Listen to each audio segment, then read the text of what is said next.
Now this here is Daytona Beach. Obviously the waves are not the biggest here, and pretty much the swell will get anywhere from 2 to 10 feet. But in order for us to master these big waves, everyone must start here. Let's travel to a small town called Nazaré right near Lisbon, Portugal. This is Nazaré when a strong swell hits this town.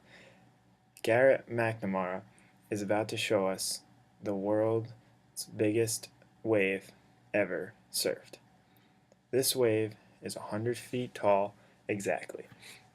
As Garrett is rocketing down the face, he's going around 50 miles an hour to 60 miles an hour just on a surfboard.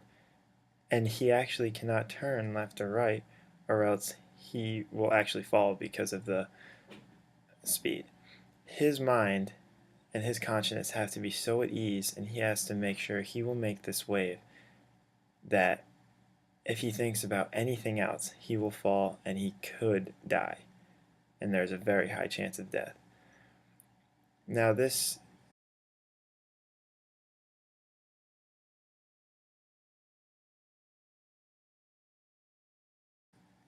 first step to this is breath training. Now in this clip we see Graham Fox hold his breath for about a minute. Graham had already gone through 2 previous tests in which he held his breath for a minute. By doing these tests where you relax your mind and hold your breath for around a minute to a minute and a half, you will actually increase your lung capacity and eventually be able to hold your breath to around 4 to 5 minutes, which is essential for big wave surfing.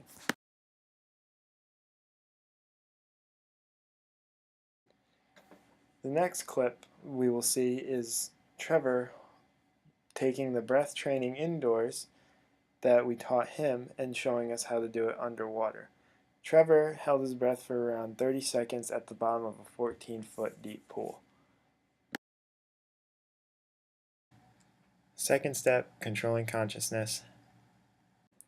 Now I'll show you how when you control your consciousness, you actually sit at the bottom of the pool and you relax your body and you almost go into like a dead state where you just sit and you just relax. Even though it's only for a few seconds, I did calm myself down enough to hold my breath longer. As Happy shows us from the movie Happy Gilmore, this is a happy place.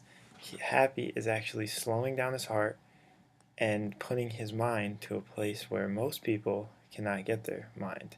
We can actually all unlock this potential with training.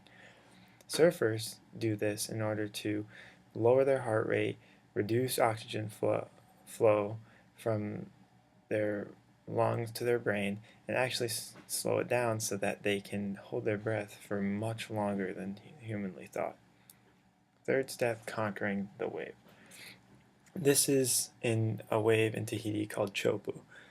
Now, this surfer is using his full potential of his mind.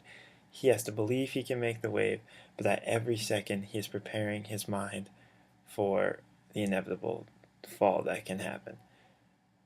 By lowering his mind while surfing, he can actually predict that when he falls, he is already in that conscious state that when he falls, he is just at ease and he'll just let whatever happens because he knows it will stop.